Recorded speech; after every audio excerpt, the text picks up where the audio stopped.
Hello and welcome to the Gaggle What We Challenge, and if necessary, destroy media narratives. I'm George Szamuely. With me today, of course, is co-founder of the Gaggle, Peter Lavelle, and we're doing an unusual thing. We're having a podcast on a Saturday, but this is in order to um, provide a kind of a brief, description of what happened at the summit in Alaska on Friday. We'd obviously done a number of podcasts leading up to it, so it's entirely appropriate that we should do a brief summary after it. So. I think initially it seemed like kind of an underwhelming event. I mean, the first response to the summit, well, this is really very underwhelming because it didn't last very long. And although there were quite warm greetings, and the atmosphere was very cordial. Nonetheless, it didn't last very long. It was basically 2 hours. The lunch afterwards was cancelled, and after that there was a news conference following the meeting, but the entire news conference lasted 12 minutes. Um, In which Vladimir Putin spoke most of the time. exactly, he spoke 8 minutes, and Yep. he went first, which is very unusual for Trump. Trump doesn't Unusual. allow people just to go first. He went first. He spoke But 8 minutes. but going first, Trump got the last word. He got the last word. However, he didn't say very much. That's true. That was the remarkable thing. In those 4 minutes, he really didn't go into any detail at all. Although they say, "Well, that was very good discussion," and so on. And then he did a shout out as he usually does to all the people who are there, and did a shout out even to the Russian delegation. And issued them with kind of warm greetings, people that he knew. I mean, evidently, Lavrov was the one that he knew best of all. So I imagine it was Lavrov that was giving the primary shout out. And so that was that. And it seemed like, well, that was underwhelming. However, within a short period of time, Trump went on Hannity, and it did seem like there were actually quite significant developments during those discussions. So let's just first of all take a look, if we can, on what happened when he talked to Hannity. So I hope this will work. The, um, let's Well, see. George has already used the word underwhelming. Let's listen to Sean Hannity. Go ahead. That's right. Okay. The Secretary of State Rubio, and he did say to me, Can you hear? "There's a difference in the same room together than versus talking to each other through the press, even through the phone, even through the phone. Not the same thing when you're on a telephone. It's not the same thing either. This was, I mean, we were together almost 3 hours." And it was very extensive, and we agreed on a lot of points. I mean, a lot of points we're agreeing on. There's not that much. There's one or two pretty significant items, but I think they can be reached. Now it's really up to President Zelensky to get it done. And I would also say the European nations, they have to get involved a little bit, but it's up to President Zelensky. I think we are, and if they'd like, I'll be at that next meeting. They're going to set up a meeting now between President Zelensky and President Putin and myself, I guess. I didn't ask you about it. Not that I want to be there, but I want to make sure it gets done. And we have a pretty good chance of getting it done. All right. So there he says it's now up to President Zelensky to get it done.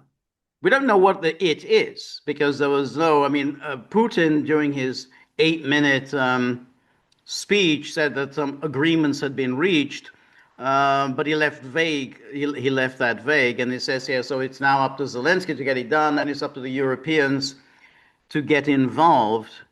And then he comes back to it in a little bit. Let's go back. As always, Trump meanders a great deal. Yeah.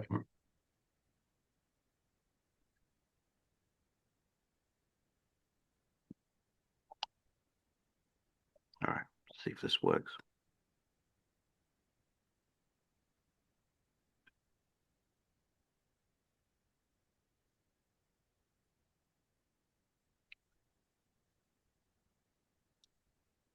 Mhm. Um, Yeah. no, no, yeah. This is Yeah, because it's an interface into an interface, and exactly. that's why it's slowing it down a lot. Okay. It's And my experience is that Fox videos just don't play well. That's been my experience. no, and I think the problem is also that this wasn't very easy to get this because on YouTube this wasn't really it was not available. I couldn't get the Well, we need to talk about the media response because yeah, that is exactly, so yeah. telling. So that's why I had to go to the Fox site, That's right. and Yeah. that's why, and it's actually that's what's causing If the you're outside of the United States, it's a towing cost. That's my experience. right. Well, When you're in the US, it's easy, but no. all right, let's try again. No, it's just not. All right, let's try. Okay, maybe this will work.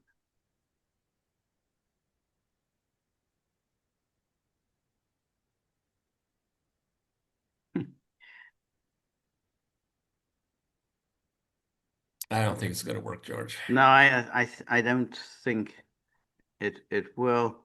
Let me just try it one more time. Let's see.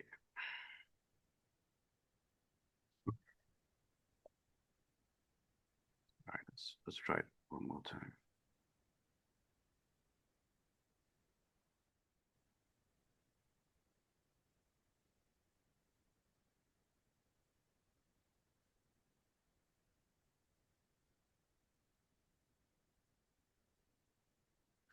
Nope, nope, doesn't look like it. Or at least it might work in about 10 minutes, but not at the moment. All right, so we'll just have to. Um, but what he said basically there, I mean, he just elaborated further on the it's up to Zelensky to get it done. Well, George, what does it mean to get it done? I have in my mind what that means. Oh, What oh, does it mean oh, to you? oh, oh, I think the give up on land, give up on territory. Surrender is essentially what he Well, said. no, give up. I think on the territory. I don't know how much of the territory, but I think that that's what he's really talking about. The that he gives up on territory, and then in return he gets some kind of what they call security guarantees, but that will have to be negotiated. I mean, And it won't come from the United States. I don't think it'll come from the United States, and I think that's why he said it's up to the Europeans Europeans. to Yeah. get there. I think that's what he has in Well, mind. that I think this is Trump's definition of nothing about Ukraine without Ukraine. Right, right, It's pretty thin gruel, but right, right, right. I mean, what is interesting, unfortunately, I didn't get to hear everything that he had to say about Hannity. So let's go to his Trump's 4 minutes ending the summit, and then we have this interview with Sean Hannity. For the Right. first time, at least in a long time, and maybe just a one-off, Trump stuck to the script. Yes, he did. Yeah, that's right. He stuck to the script, Yeah, that's right. He did. and He stuck. that means it's important to him. Right. That's right. Um, and let me just this was Putin saying, "Today we hear President Trump say, if I were president, there would be no war." I think that would actually happen. Not a very good translation, but he's basically saying, "Yeah, I think that would be true." Trump obviously liked that. Yes. And then this was Trump speaking at the news conference. I would like to say that we had a very productive meeting. We discussed many issues. I think some of them were really important. We could not find a full understanding. Unfortunately, there's no deal yet. I will call NATO representatives. I will call and talk to the necessary leaders with President Zelensky. I will inform him about today's meeting. And and then, of course, we will have a good opportunity to work together. I would like to say very quickly that I will make several phone calls. I will inform the European leaders what has been discussed. So that's just within those 4 minutes. He's really saying very little. Otherwise, yeah, I'm going to talk to them. Productive talks.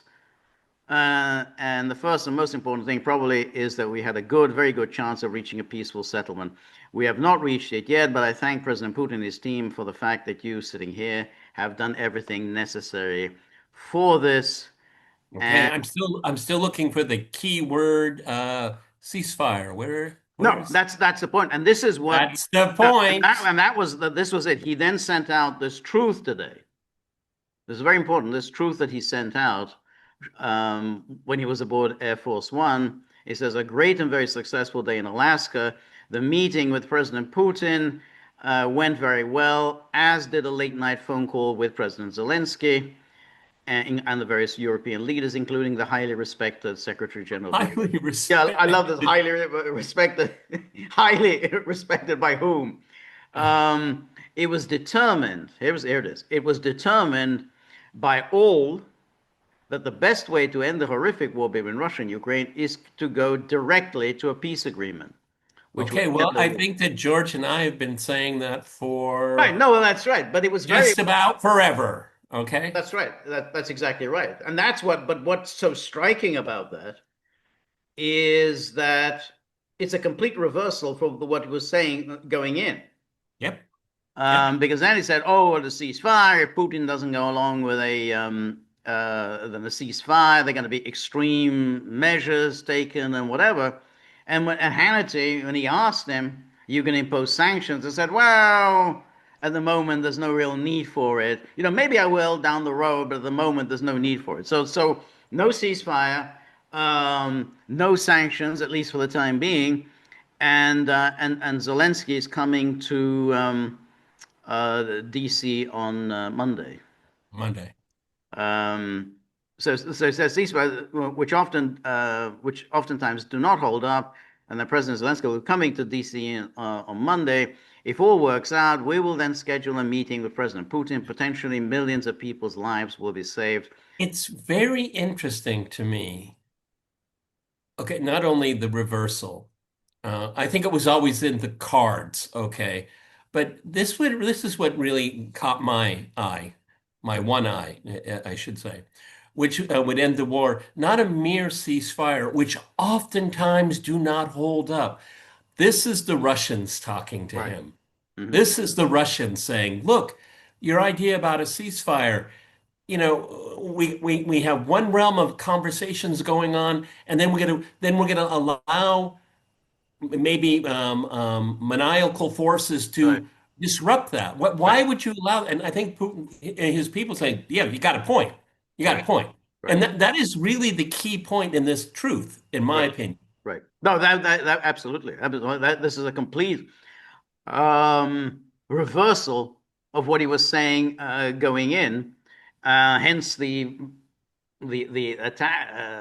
attacks on him.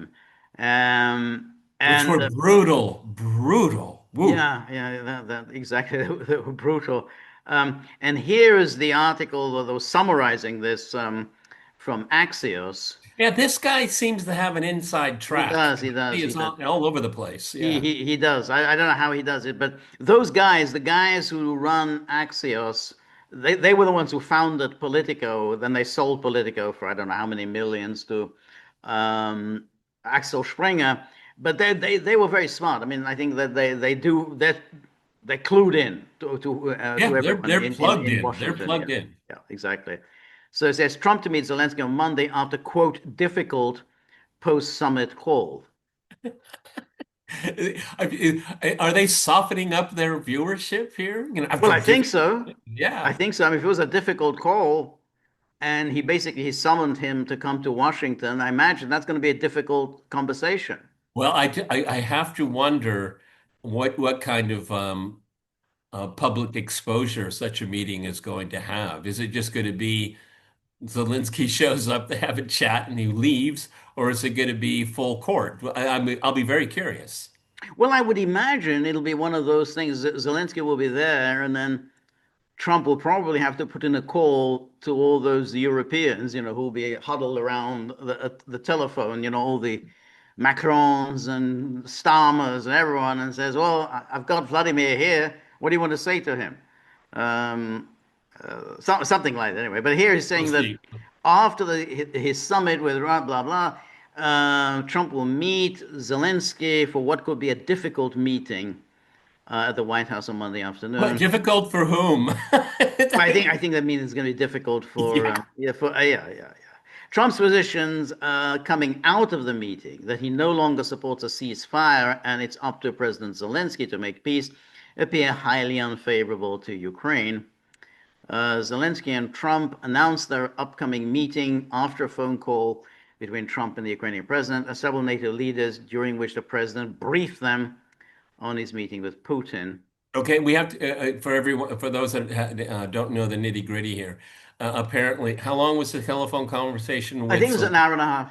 About an hour and a half. An Then hour they with brought in the Zelensky, an hour with European leaders. Zelensky, and half an hour with the Europeans. Half an hour with the Europeans. Okay. Is it here? It is. It says here. Oh, okay. Yeah. Okay.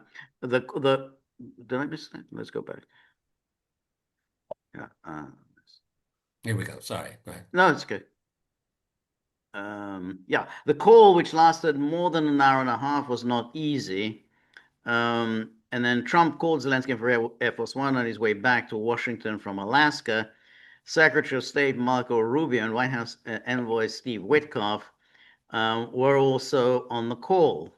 They spoke with Zelensky for an hour, and then the leaders of the UK, France, Germany, Italy, Finland, NATO, and the European Commission joined the call for another half hour.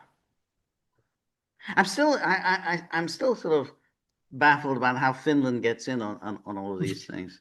But according to the source, Trump told Zelensky and the NATO leaders that Putin doesn't want a ceasefire and prefers a comprehensive agreement to end the war, which was, I mean, it sounds odd that this is news. I mean, but Donald, right, imagine there was a lot of crying on that right. call. And then Trump said on the call that he thinks a fast peace deal is better than a ceasefire.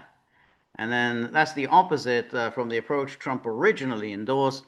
Zelensky has been adamant that there must be a ceasefire before peace talks. And then Trump also told Zelensky that Putin had told him that Russia was making significant progress on the front lines, and if he wanted, he could capture the entire Donetsk region and other areas where fighting is taking place. And then, according to the source, Zelensky told Trump that Putin was misrepresenting the situation on the front. And then during the call, Witkoff briefed Zelensky and the NATO leaders on how Putin sees the issue of territory and what he's willing to give in return. The impression was that in return for territory, Putin is willing to end the war and commit not to try and occupy more areas in Ukraine and not to attack other countries. Well, that's much more commitment. That sounds like that was went through one filter after another filter after another. Right. It's not very inarticulate. Okay. All right. And then Ursula von der Leyen sent out this tweet. Thank you, POTUS, for the update on discussions in Alaska. The EU is working closely with Zelensky and the United States to reach a just and lasting peace. Strong security guarantees that protect Ukrainian and European vital security interests are essential. Yeah, she just misread the room, doesn't she? That's all the Europeans are now going to be repeating this. Okay, we'll give up some territory where we have to have the security guarantees. I think that's going to be this is what they're going to insist on. Well, they can insist all they want. They can, but then you have to ask, if Russia just says, well, we don't accept that, that means the war goes on. I mean, that's the war is going to go on. Okay. Well, okay. All right. Well, then the war goes on. But then the problem with the war going on is that's very dangerous. That's always very, very dangerous. You never know how that's going to go, because particularly with Trump, Trump can change his mind quite quickly. So it's always very, very risky to say, okay, well, let the war go George, on. I just don't see the Europeans have, this is an extension of yesterday's conversation. I just don't see what cards they have to play. Okay, fine. It's security guarantees, fine. If the UK and France and Germany want to extend European security guarantees, that's their business. Okay. You do it at the peril of the entire NATO project. And I think that Trump will take it very, very badly if he stays the course. That's the caveat. If he stays the course. Well, I'd have to say one thing to interrupt myself, actually. I find it interesting, and I'm interested in your thoughts. Okay, here we have von der Leyen. You know, they speak so much about sovereignty for Ukraine, but the European Union has no interest in the sovereignty of its own members. And this is what makes it so disjointed Right. because they do this in the name of sovereignty, which, and look, I mean, the EU, it wants to undermine Slovakia, Right. Romania, Right. Hungary, undermine their sovereignty, but Right. they want to go to the wall for the sovereignty of a country that they cannot guarantee its security. Right. This is one of the weaknesses of the European position. It's completely at odds.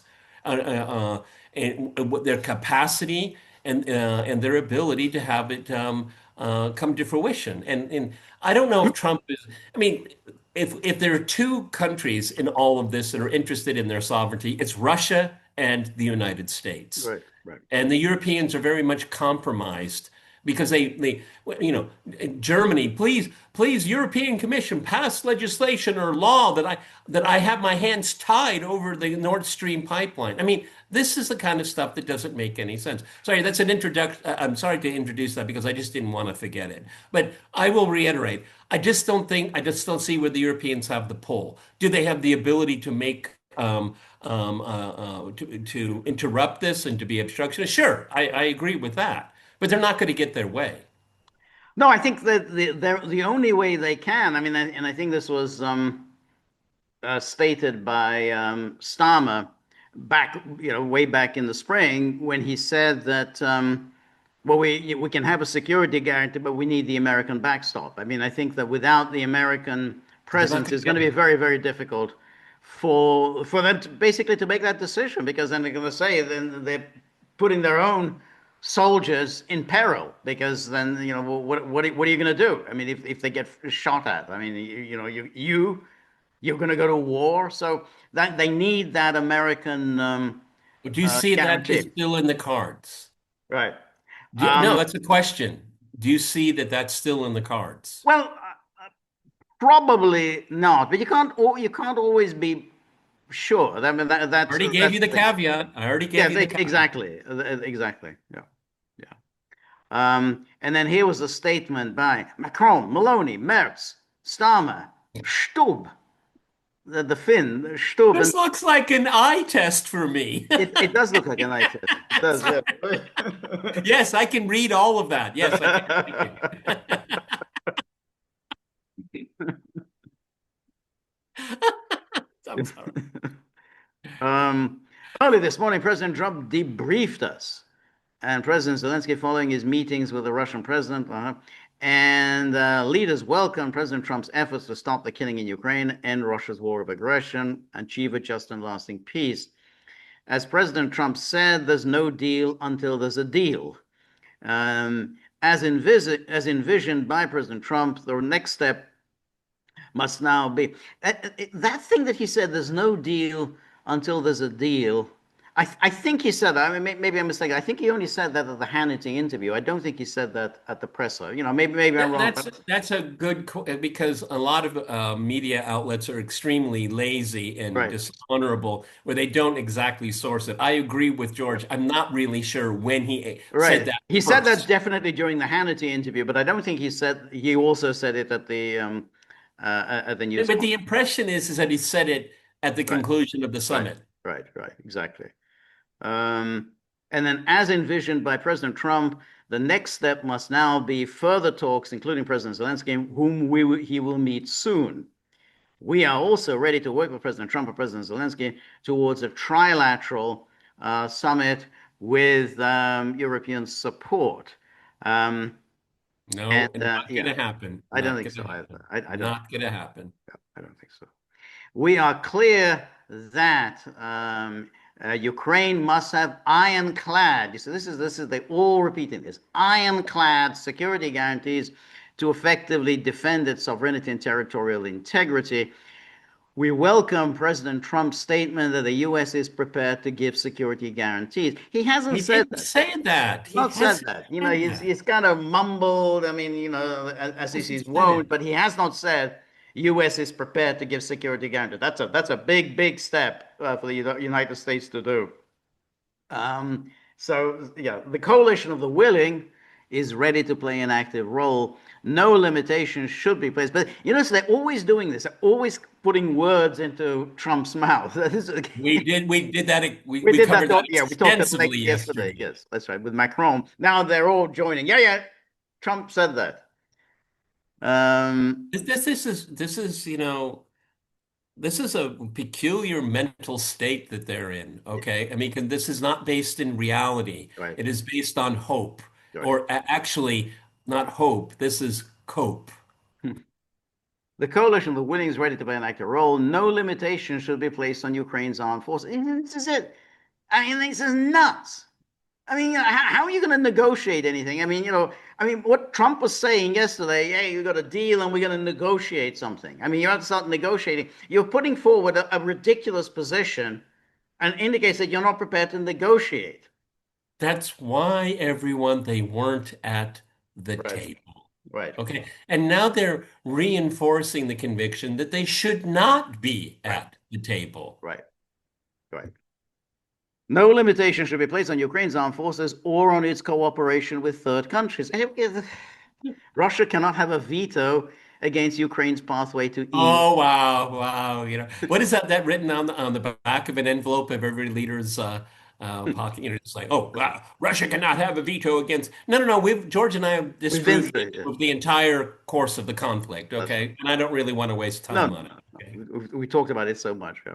It will be up to Ukraine to make decisions on its territory. So this is quite contrary precisely to what Trump was saying after the summit and what he said on Hannity. He didn't say it was. He said, look. He did say I can't force Zelensky to agree to this, but he But I said, can I can really strongly nudge "Oh, him in that yeah, I direction. can strongly recommend." And he said, he said that. Maybe we can still catch it when he says, "I would advise Zelensky to take the deal." Yes, that's what he said. Um, It will be up to Ukraine to make decisions on its territory. International borders must not be changed by force. Our support to Ukraine will continue. We are determined to do more to keep Ukraine strong in order to achieve an end to the fighting and a just and lasting peace. As long as the killing in Ukraine continues, we stand ready to uphold the pressure on Russia. We will continue to strengthen sanctions and widen economic measures, put pressure on Russia's war economy until there's just and lasting You peace. see, there's no thinking No here. thinking at all. It's just the This is same, this is boilerplate. boilerplate, the same stuff you've been saying for 3.5 years. And Exactly the this same, is, word for and word. there's no strategic thinking Right, whatsoever. Because one of the things George and I have said over and over again, there must be security for all. This is something they cannot even right, mention. They can't even contemplate right. security for all. And it's No, because no, of they're not. They're not. lack of security for Right, all. but they're not. They're never gonna. They're never gonna No, go no, there. right. But yeah. Yeah. It's just. Anyway. Let's just. It's in their DNA. They will not go there. And then Zelensky. Then he sent out a series of tweets. Today, following a conversation with President Trump, we further coordinated our positions with European leaders. Positions are clear. A real peace must be achieved, one that will be lasting, not just another pause between Russian invasions. Killings must stop as soon as possible. The fire must cease, both on the battlefield and in the sky, as well as against our port infrastructure. All Ukrainian prisoners of war and civilians must be released, and the children abducted by Russia must be returned. Thousands of our people remain in captivity. They all must be brought home. Pressure on Russia must be maintained while the aggression and occupation continues. So he's getting his, getting all his talking points in and echoing his European Yeah, patrons. yeah, exactly. He's throwing his lot in with the Europeans. That's deuces. I'm sorry. Okay. That's snake eyes. Okay. Yeah. And in my conversation with President Trump, I said that sanctions should be strengthened if there's no trilateral meeting, or if Russia tries to evade an honest end of the war. Now, he's obviously trying to adapt himself to the situation because, as far as he was under the impression Trump was going to impose sanctions there and then if he if he couldn't get a ceasefire. So He's playing catch up, everyone. yeah, Yeah. exactly. Yeah, yeah. Sanctions are an effective tool. Security must be guaranteed reliably and in the long term with the involvement of both Europe and the US. All issues important to Ukraine must be discussed with Ukraine's participation, and no issue, particularly territorial ones, can be decided without Ukraine. And then I thank our partners for helping and so on. And then he sent out another one. We had a long and substantive conversation with POTUS. We started with a one-on-one talks before inviting European leaders to join us. This call lasted for more than an hour and a half, including about an hour of our bilateral conversation with President Trump. Ukraine reaffirms its readiness to work with maximum effort to achieve peace. President Trump informed about his meeting with the Russian leader and the main points of their discussion. It's important that America's strength has an impact on the development of the situation. Just pablum. Okay. Yeah, it is. And then we support President Trump's proposal for a trilateral meeting between Ukraine, the US, and Russia. And then Ukraine emphasized the key issues that can be discussed at the level of leaders, trilateral format. And then on Monday, I will meet with President Trump in Washington, D.C. to discuss all of the details regarding the ending and the killing of the war. It's important Europeans are involved at every stage to ensure reliable security guarantees with America. So this is the word, together with America. This is they've got their talking points. And we also discussed positive signals from the American side regarding the participation. No, you didn't. Yeah. You can see what's going to happen when he goes there on Monday. The media they've all got their questions. They're going to be asking, oh, the security guarantees. You got the security guarantees. When are you going to guarantee the security? And Trump is just going to be swatting these questions away, as is his wont. So yeah, well, we got to talk about this, and hey, I'm such a tough guy. No one's going to mess with me. Just my very presence is a security guarantee because the Russians really respect me. He's going to just swat away all of these questions. But those will be the questions all of the media will be asking on Monday. George, you already mentioned it, but I think we need to stress it a little bit. Putin came out with, I think he played the Queen of Spades. This war wouldn't have started if Trump had been president. Right. That is just Right. I was really impressed by that. On the face of it, it's unknowable, and I don't care, and I hate wasting time on it. Right. But Trump has said it over and over again, and Putin said it for him, and I think that Trump really, really liked that a lot. Oh, yeah. Okay? Yeah, no. And part of the 8-minute presentation that Putin made was a stinging rebuke of the Biden administration. Yeah, that's right. Exactly. Which is always music to the ears of Trump. No, Trump. And then Emmanuel Macron, he too was quick on the Twitter keyboard. Coordination meeting this morning with President Trump, President Zelensky, and my European partners, following the meeting between President Trump and President Putin in Alaska. He's still on vacation. He's still enjoying his August off. Do you think he takes a vacation with his spouse? That's a very good question. Candace Owen would probably know anyway. Exactly. At the conclusion of the meeting, we continued our discussion with my European counterparts. We are aligned in stating that it is essential to continue supporting Ukraine and to maintain pressure on Russia as long as this war of aggression continues and until a solid and lasting peace respectful of Ukraine's rights has been established. Yeah, this is really a tiresome script because the next chapters have already been written, but the European leaders just haven't caught up yet. Okay, they're denying what is happening in their face in real time. Okay, this is mass psychosis of denial. Right. But you still have to think. we never really know how Trump is going to That's the go. caveat, George. That's it. That's the caveat. I I mean, agree with he you goes to completely. Alaska with saying, one thing, but he didn't say one thing. He said actually, several things on the way to Alaska.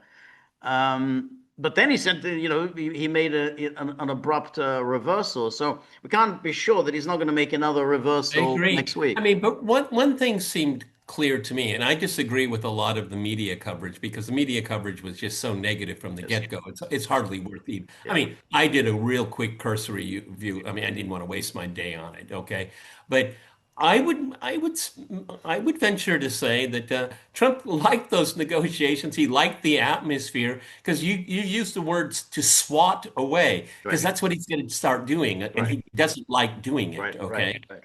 Right. Um, Yeah. let's be clear, everyone. George and I don't know. No one knows except for the people that were there because people are very, very tight-lipped for a good reason. I'll explain in a second. Um, um, Trump sees this as a win, and his base will as well as Oh, his well. base Okay, definitely thinks this is and this. that's what and that's what he was. Donald Trump got a huge win Right. for the people that back him, Right. not the media. Right. No, then no, no. I mean, people are you know, carrying Trump flags right now. I mean, he did it, the great peacemaker. This is what his base is saying right now, and that's what he cares about. Right. Right. And the fact that there's people are being tight-lipped about it on both sides, means to me that there is a process going on right No, there now. is definitely Really no. There's behind question. I mean, it's closed obvious doors. that they've got something in mind, and this came out when Trump was talking to Hannity. I mean, that they've got some kind of a the basis for a possible deal, and that's obvious. When Trump said that to Hannity, if I was Zelensky, I would take the deal. That obviously that was it, and Putin referred to agreements. We reached agreements today. So I have something in mind, but that's still a long way from anything. But no question they have something in mind. But it's also important to remember that Trump really doesn't want this war. He has no interest in this war. I mean, to him, what Biden and the people like ideologues like Biden with their hatred of Russia and wanting to diminish, destroy Russia. I mean, Trump doesn't have any of that. That's just not, it's never been part of his thinking. Um, so so so that's why he's not willing to go down the path that the Biden people were. But you know, it's where this ends up is still Well, really up in the there's an interesting thing in looking at the news, the very negative news coverage of it. air. What I found really slightly amusing is that they can't play Russia, Russia, Russia. I mean, they're having a hard time because the hoax is in such disrepute Yeah. right now with so many of the documents being, I mean, the Right, clapper. but just remember, yesterday we talked about The Economist. The Economist did exactly that. They did play Yeah, the but I would say it doesn't have traction. I mean, yeah, yeah, it doesn't really have anything to do with Ukraine. It's how you feel about Trump. That's what it's all about. Okay, yeah. and we need to. I mean, that's what the both of us have been extremely critical of Trump in some of his decision making, but we have different buckets here. He's on the right track with Ukraine. I give Right, him credit for right, that. right, Okay, right. but with the media coverage of it, they still want to present the outline, the frame of this as he's a puppet of Putin. Yeah. Well, you really can't go there, or at least it's not very No, effective. and Okay? I don't think So it is their either. whole delivery is kind of blunted. Right, right, right.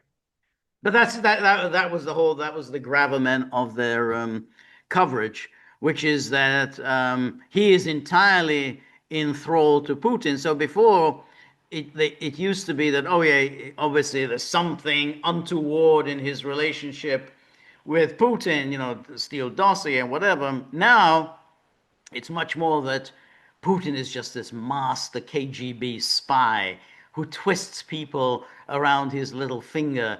And I mean, yesterday they just before Putin arrived, CNN was rejoicing with this news that came out. There won't be a one-on-one meeting between Trump and Putin. It's like, oh, fantastic! That's such a snub to the Russians that there won't be a one-on-one meeting. It's not going to give them a one-on-one meeting. As it turned out, there was a one-on-one meeting because they traveled in the car together. And so they were obviously just there, in the car, however many minutes it took. That's the one-on-one. These one-on-one meetings are generally very short. I mean, you don't sit there. They don't sit there for 2 hours shooting the breeze. So there was a one-on-one meeting. So that was all nonsense. And then they basically had the 3-on-3 meeting. But that doesn't really count at all. When Trump, if he has Witkoff on one side and Rubio on the other side, Trump dominates the conversation. It's all like, well, I'm going to let Marco speak. I really respect Marco's view. Marco Rubio and Steve Witkoff were reduced to nodding their head. I'm Exactly. sorry. That's right. Exactly. That's it, everyone. Yeah, that's right. Do you think Trump lets anyone, at least on his side of the ledger, dominate? No. No. No, absolutely not. So the whole thing of this, it's going to be 3-on-3. Yeah. Yeah, but this shows you how inane it all is. Okay, Right. What they're looking at is they're so obsessed with the optics and their definition of the process. They're not even interested in the content of what is trying to be accomplished here. It's just anyone that watches Western mainstream media has no idea what happened in Ankara. No, not at all. I mean, they were just fulminating that, how dare Trump give Putin a red carpet treatment? A red carpet treatment. You can't give him a red carpet treatment. Oh, it was akin to a state visit. I read that. A red carpet. It's also so ridiculous because you look back on history. Khrushchev goes to Camp David, 1959. That's 3 years, less than 3 years after Hungary. Everyone was very emotional about Hungary in 1956. Yet Khrushchev was welcomed, and people were hugging Khrushchev. Brezhnev, was hugging Nixon 5 years after Czechoslovakia. I mean, they think that this is some never. There's never been anything like this. No. Well, leaders are always very pragmatic. And they think about what's best for their countries, and they don't start getting hysterical and emotional. Has nothing to do with the individuals. It has to do with national interests. Right. Okay. Exactly. Anyway, Macron goes on. Any lasting peace must be accompanied by unwavering security guarantees. We got the message, Emmanuel. We have it. So, I welcome in this regard the readiness of the United States to contribute. Oh, they're already contributing. We will work on this with them and with all our partners in the coalition of the willing, with whom we will meet again soon to make concrete progress. It will also be essential to draw all the lessons from the past 30 years, in particular from Russia's well-established tendency not to honor its own commitments. Well, Emmanuel, since you bring it up, your predecessors, what's their record with the Minsk process? Can you elaborate, please? Hollande, yeah. God, the impertinence of these people. I know, you're really going to go down that path as to who kept his commitments? Well, who destroyed the OSCE? Right. Who extinguished the spirit of Helsinki? The Helsinki process. You really want to go down that path? Okay. That's right. France remains firmly at Ukraine's side. Well, that again, as you would say, that tells you why France wasn't invited to the negotiating. Well, if you're on Ukraine's side, then you don't really need to be here. I mean, we've already got that covered, so you don't have to be there. Anyway, that was Macron. And then, this was the. Okay, George, you're really challenging me, It is. This was difficult because I got this from Telegram, and this was Medvedev who sent this out. So Medvedev says a first result. There's 5 points. One, a full-fledged mechanism for meetings between Russia and the USA at the highest level has been restored. Calm without ultimatums and threats. The president of Russia personally and in detail presented to the president of the US our conditions for ending the conflict in Ukraine. As a result of an almost 3 hour conversation, the head of the White House refused to escalate pressure on Russia, at least for now.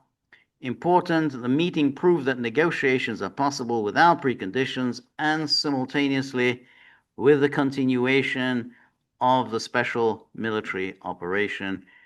Both sides directly place the responsibility for achieving future results in negotiations on ending hostilities on Kiev and Europe. So he was just basically saying what he liked about this. That's pretty good. I don't know. Telegram. I don't know. There's not a word for it.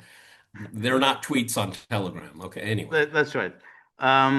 So let's just try once more whether we can catch the last one. No, I don't think we can. Nope. All right. So that's that. um, You're so dogged, George. You're so I'm dogged. extraordinarily dogged. Yeah, but I think it is. I couldn't find the what happens on YouTube is that people get little bits of the thing, and then you're watching, and then suddenly, boom, you're interrupted, and there's some complete idiot sitting in his vest, eating a pork pie and talking rubbish. I said, hey, we were just watching an interview. Yeah. Now I have to watch this. There's the upside and the downside of the creators on Right. YouTube because a lot of it is just it's such a mishmash and it's always better to watch the whole thing even if it takes up your time because Right. there are people that want to sway you in one direction or another, okay? That's why George goes through these long articles to give us Yeah. the whole flavor of what's Right. going on. Right. But early this morning, because I'm in a totally different time zone from most people watching this, is that, you know, I checked RT, CNN, Al Jazeera, Deutsche Welle, France 24, and if I just stayed with Western media, is that Trump sold the farm, okay? Some of the most negative is from Al Jazeera. It's really, I mean, what's your dog in the game? I've never understood No, that. I don't get it either. Okay. Yeah. But obviously, I looked at RT. Moon of Alabama's had two updates. He had a pre and then a post. And I just did what George did for us. I didn't listen to anyone. I read the texts. Yeah. I read what Putin said. I read what Trump said. Okay. And that's what you're getting my reaction to that. My reaction to Macron, I don't give a hoot. Okay. It doesn't mean Right. anything Right. to me. Right. Um, so as things stand, so this is Saturday. Okay, After George, I mean, we haven't mentioned next time in Moscow. We haven't That's mentioned right. that. That was exactly that was because Trump ended his 4 minute summary with well, I think we will probably meet very very soon, and then Putin said in English, next time in Moscow, and then Trump said, oh well, I might get into trouble with that, but maybe. And so that was a very warm end, and then they shook hands again, and then after that they had another one-on-one meeting, just saying goodbye. Um, so the whole thing was very friendly, and what was really heartening, I think for both of us, was that when they get there was the Helsinki news shit show didn't happen. They Yep. absolutely insisted that this isn't going to be Helsinki, so that each one gave their little presentation and then it was over. No question, because even the whole thing right at the beginning, when they first sat down, people were shouting these idiot questions like, when are you going to stop killing civilians? Totally ridiculous. I mean, that's not any kind of a question. I mean, that's just Yeah. essentially it's just harassment. And so that was, thankfully, we didn't have that. Obviously, that was agreed upon beforehand. Absolutely no, none of this nonsense from the reporters. But I think Zelensky on Okay, well, Monday. let's get the timeline now here. So, this is Saturday, the day after the summit. Zelensky is destined to be in Washington, D.C. Who knows? Maybe the Oval Office. I don't know. We'll see what the format is going to be. If it's just going to be his visit to the White House and there'll be a photo op and that'll be it, or Well, will I it think be? he'll get to the Oval Office. I mean, I Okay, well, think. I mean, it's a presser and all of that. I don't know if Trump's going to really want to go through that, but we'll see. Well, Um, it'd probably be a little bit like last time. They'll be sitting there, and then Zelensky in one chair, Putin, I mean well, let's see. Trump in We'll another see. chair, and then they'll We'll probably see. ask some of the questions. Okay, well then, okay, we have that on Monday. So, George, do you think there'll be a trilateral meeting? Um, I still think that probably not at the trial at the presidential level, but it's possible that they'll have something at a lower level, maybe at foreign ministers level, defense ministers level. I don't know, somewhere a little bit lower down. I don't think it's going to be at a presidential level. I agree. I agree. I mean, um, irrespective of what the Western media says, this was a success. I think that Trump can call it a win. And that win will be sustainable if he stays the course. Right, And George and I think already 5 times in this podcast alone, if he stays the course, that's the right, caveat. right. Um, um, um, we don't know what he said to the European leaders. Isn't it really interesting? Is that, usually they leak everything. We don't get any leaks here. No, they Axios just is simply the only they one that got what close enough, apparently. what they usually do is they send out this they as if they're speaking on Trump's behalf. Oh, we're very heartened that President Trump agrees with us on this and this and this, even though Trump has not said any of that. But that's how that's how they will present it. Oh yeah, like he's with us on this security cast iron security guarantees. Um, and so I think, well, look, even when Hannity asked him, well, what about these sanctions? And I said, well, I don't think this is appropriate now to impose sanctions for the time being. So with Trump, it's always, well, for the time being. So we have to then see Well, George, I have a what question for happens. you. Do you think, okay, we don't need to repeat it because we've talked about it for so many podcasts, but do you think that Trump and his entourage at least understands now the Russian position as an administration? Do you think they finally, well, we may disagree with their formulation of it, but we understand it. Do you think we're at that point?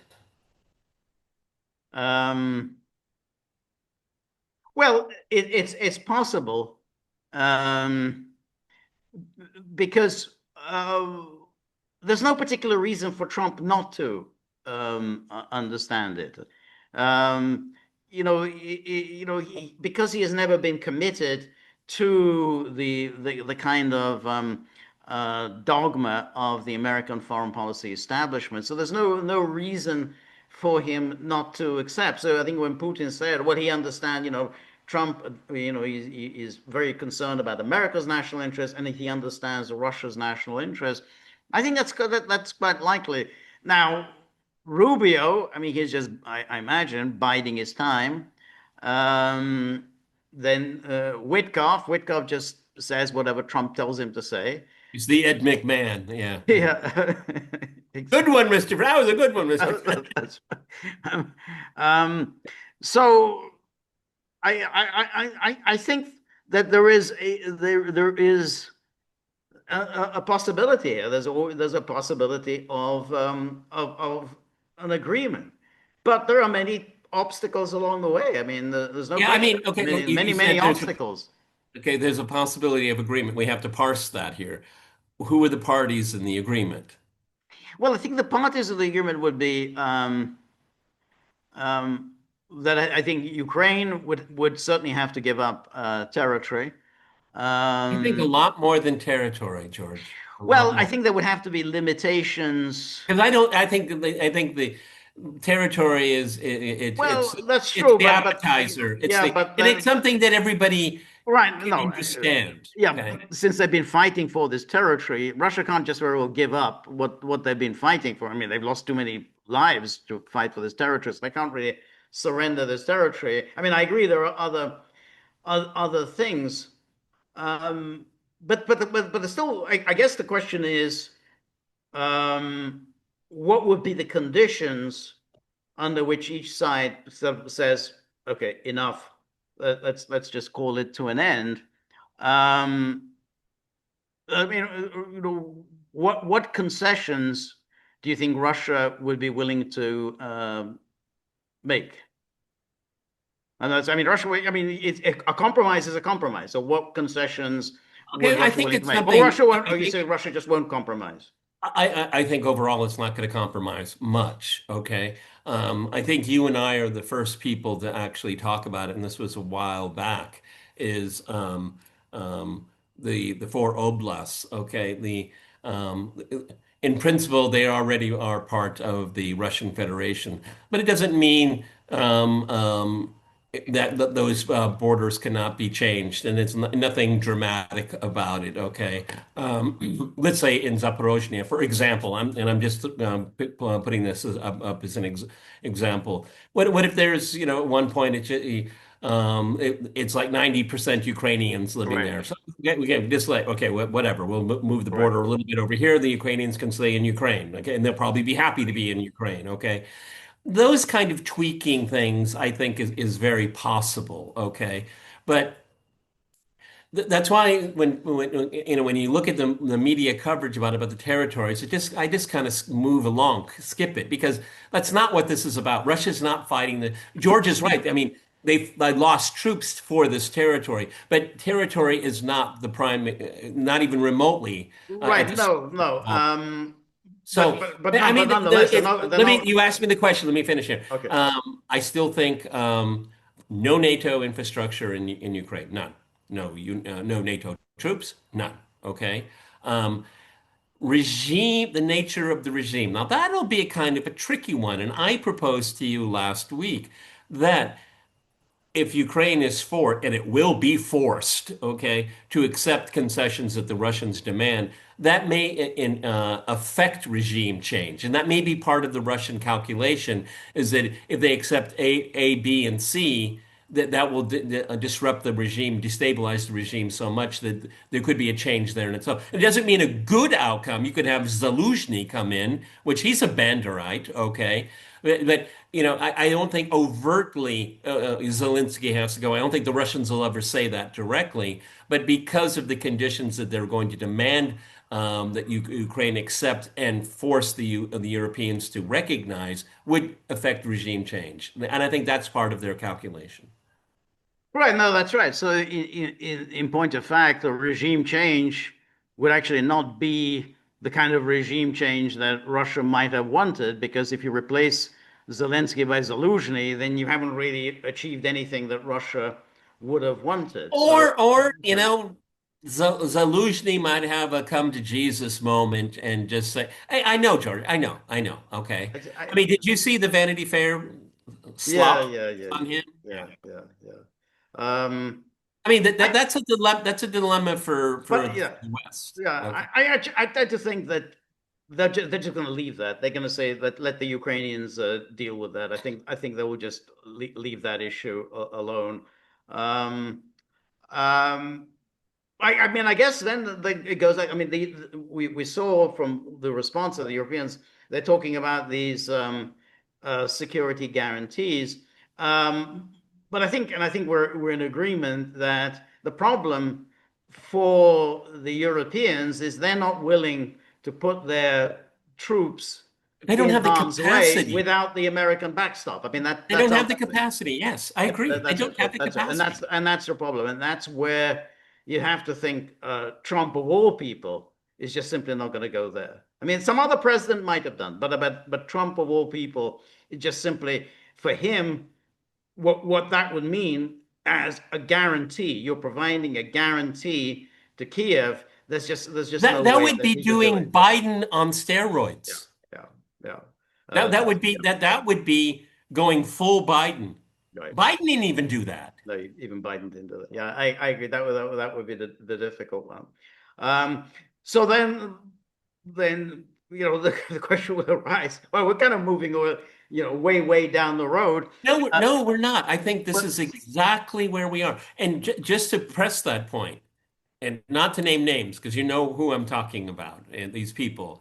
All of these ceasefire plans, remember, we'd go through them and all that. Where is that, George? Gone. It's Right, gone. Okay. right. All of that wasted time for something that could never, ever happen. Okay. Now we have a clean sheet. That's what I like about this. We have a clean sheet. Do we understand everything that's going on? Do we understand all the moving pieces? No, we don't. Okay. But thank goodness we've All taken right, but so let's there's a break from that white noise. right. So if Trump says to Zelensky on Monday, well, you got to take the deal. What's the deal that we're talking about? What exactly is the deal that Zelensky would have to accept on Monday? Um, um, Accepting the loss of territory, a de facto yes, loss of territory. accepting the loss of territory. Needless to say, the loss of Crimea. Yeah. Okay. All right. And then, but the rest of And it, let's go down through the points. Let's go through. Okay, so that's the territorial issue. No NATO infrastructure in Ukraine. Um, Russia's not going to pay reparations. Okay, there's the U.S. is not going to support any kind of tribunals whatsoever. Um, uh, um, uh, Help me here. What other things could well, I be wrong? think no, I think that's the question then is also the limitations on the size of Ukraine's armed forces, but I kind of feel that that would be at a later stage. That would take negotiation. After all, in Istanbul, they'd spent some time negotiating the size of the armed forces.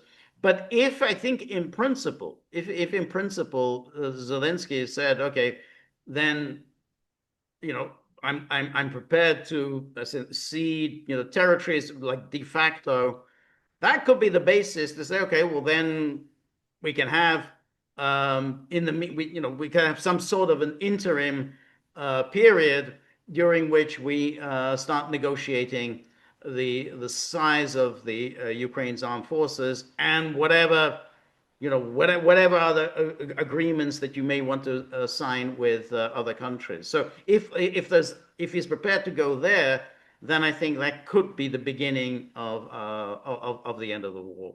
And also, when it comes to swaps, as they like to call it, I don't see it as a swap. I would see it as a buffer zone. And I think initially that's what the Russians are going to want, because because again, you said it earlier, we don't want to get too far ahead of ourselves here. But the issue of Ukraine's armed forces will come to the fore eventually. Right. Okay, No, but that's going to be and what negotiated. kind That's of going to take a Western lot of involvement there'll be. right, right. But that's going to take a long time to negotiate because there's a lot of details that would be involved there. So that would Yeah, take time to and who negotiate. knows? I mean, this initial deal, whatever it entails, it just may be a signal that this is the end of the road. Okay, Russia will have no ambitions inside of Ukraine. What will be the new Ukraine, and also something we really haven't mentioned. Um, how does the deal and the current hostilities, where do they meet? Okay, because Right. Russia is, I mean, and it was made very clear if you were paying attention and you're not watching CNN or Al Jazeera, is that the conflict is going to continue, hostilities Well, continue.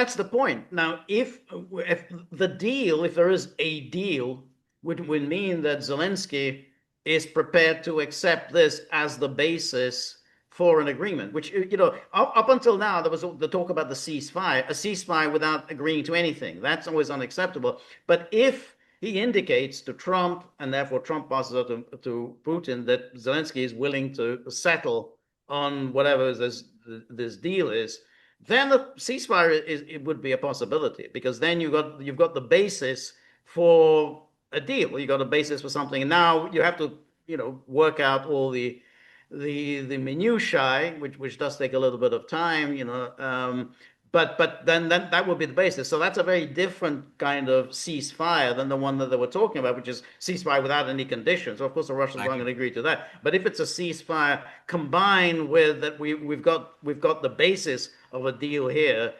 We just need to iron out the various details. Then it could be a ceasefire. And also, it's I know it's a bit nebulous here, everyone. I apologize, but let's George and I are just going to say there are six conditions. Okay, just making it up here, six. Okay, hostilities will end when the final sixth point has been achieved because this is going to go over time. Okay, and the Russians will say that this is the deal that we're willing to accept, and when they're all fulfilled, that's when the hostilities will end. So that could be involved arms transfers from the West into Ukraine. That could involve absolutely no more long range missiles flying into Russia. Okay, that's good. I'm just making this Right. up here Right. as a formula. And Right. I think it could be layered like that, I think it's a layer, but I think there's going to be a difference. I think between a ceasefire, a kind of interim ceasefire, and the end of hostilities. So you've got between now, between the kind of a ceasefire. If there's already, you have the basis of a deal. In other words, if you have already here, this is in principle, we have an outline of the final agreement, then okay, then we can start negotiating the details without necessarily, continuing the fighting. Then at the end of it is the cessation of hostilities. So Okay, that's that's just that's at the end of the road. So but a ceasefire in principle, I mean, is possible. This is different from the other one. There's a ceasefire without any conditions, which is not possible. But a ceasefire with the condition that we are now negotiating the nature of the final agreement. what I'm saying is that this cessation of hostilities will come about after whatever conditions 1 through 10, 1 through 20, whatever it is, because Western arms transfers, okay, as long as they keep coming in, hostilities will continue. We need to be satisfied that that is no long. Again, I'm just making these points up. I'm not saying this is it, okay?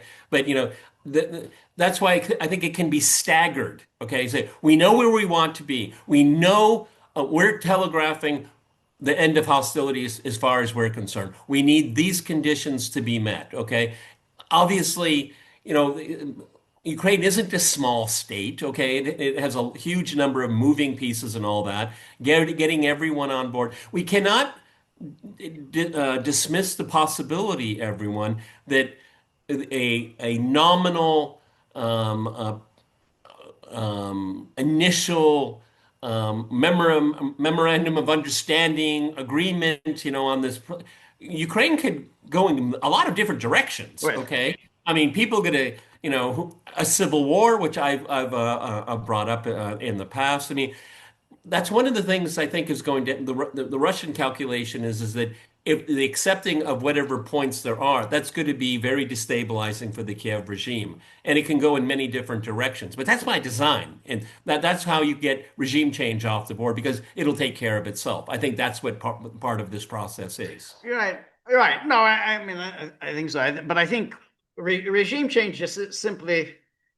I mean, I don't think there's any real point in pursuing that as any kind of a goal. I don't think there's No, any. that's why I'm saying it'll Yeah, take care of itself. yeah, all right. But that's again, that's just down the road. I think it's a question of what are the immediate steps, and I think there is clearly, I mean, for the Russians, they have to also work with Trump. They have Trump there, and they have to kind of keep him Get a hold of happy. his hand.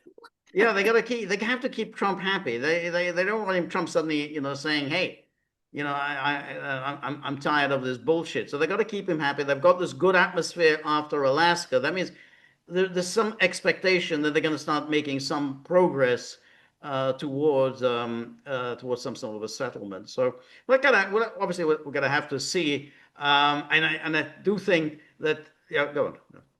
No, I think that, our collective wisdom, if people will accept that from me and George, I think we're on the right path. I think Right. that because, that's one of the lingering questions that everybody has, well, how is this going to work? Well, I think George and I are the first out of the gate to say how it might work. Right. Okay.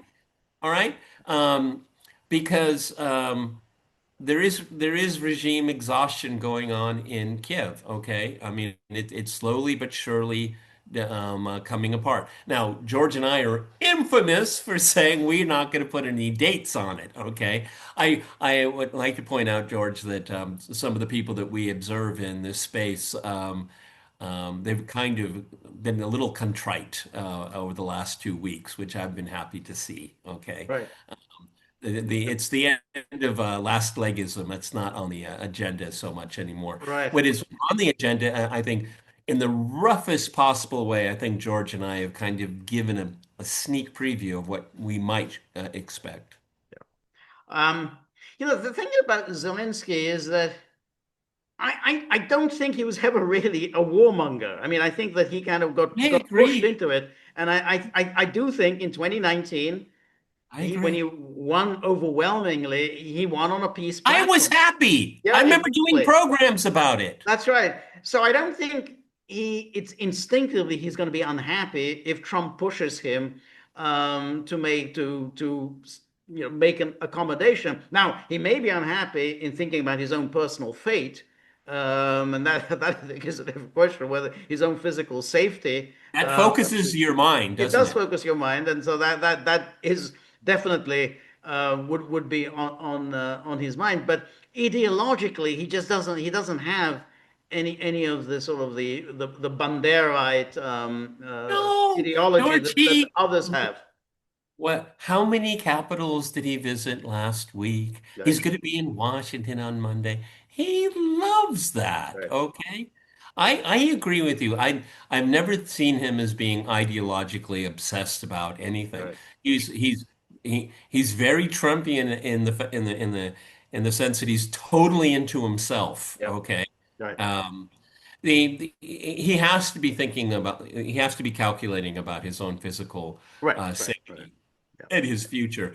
Because when the hammer comes down, and I believe it will one way or another, he's going to be the odd man out. And he's got to be really careful. I don't think he politically can survive this. Can he no, I survive? understand, but he could then, if they do make a lot of progress, he can absolutely say, and I will step down, or on such and such a date, and we'll have elections. That gives him plenty of time, to depart from the country and to somewhere safe. In fact, I think almost certainly that he's gonna leave. I mean, one way or another, he's gonna leave. I mean, he's not gonna stay on after the war comes to an Yeah, end. he's not going to say, "Whoo, that was a ride." And he's not going to say that. Okay. And then there will be eventually there will be an audit of what happened, Yep, okay? And the regime is not going to look very good, all yep, right? That's why don't discount it. That's one of the reasons why I bring it up so often is that the social political turmoil that's going to happen in Ukraine as a result of winding this down could be tremendous. It could be because there's a lot of the worst case scenario is that the army is no longer fighting the Russians, so maybe they'll go west and fight in Ukraine and fight in Kiev. Okay, it's not impossible, not impossible. Okay, and even though they lack men and they have a dwindling fighting force, a place is full of weapons, chock full of weapons, and it's not a good idea having them hanging around yep. all over the place. Okay. Yep. So I think that anyway, we've done our kind of post-mortem, and then Well, tomorrow, tell us what you think, you guys. I mean, that's why people watch exactly, podcasts. Okay? exactly. I Yep. mean, I'm willing to say, at least for myself, I could be completely 100% wrong on everything I just said. It's possible, okay? But very few people take the time and effort to say, "Hey, what kind of tapestry do we have in front of us, and what do we have the raw material to see into the future?" And I think we tried our best in Right. doing that. And then so news moves quickly, in Trump times. So when we do our Sunday podcast, we could be looking at a completely different world. Absolutely. Timestamp this, everybody, okay? As we will, because, by the time George and I convene tomorrow, we could be looking at a very different tapestry, okay? And then on the live stream, if you want to chastise us, we'll give you the chance to do that, okay? So write the questions now, okay? While they're in your mind. We'll go to the local page and write your questions down. That's right. And if they're good questions, I would ask George, we can focus a good part of the live stream on the questions themselves. That would be instructive, I think. Yeah. All Yeah. right, everybody, this is a Gaggle with Peter and George. We're on Locals. This was an exceptional special edition, Saturday edition, post Great. Ankara Summit here on the Gaggle. So, and this is extra work. George took time to do this. Okay, That's and right. everybody knows where I'm going here. That's right. Exactly. That the tip jar doesn't fill itself. It doesn't fill itself. That's Okay. what that's basically buddyism. Buddy formulated this saying: the tip jar does not fill itself, so it needs outside forces, a Deus ex machina, as Buddy would like to say. If you have money in your pockets, isn't doing anything, that you just simply waste on all sorts of silly things. Just take it all in your pocket, straight into the tip jar. We're very grateful for all of your help, friendship, and support. The more you're able to donate, the more of these videos we can make, the more we can improve on the technology, and we're going to get back into Buddy's good graces. Not an easy thing to do. Buddy holds grudges. So remember, if you like the gaggle, please like, share, and subscribe. See you soon. Bye-bye.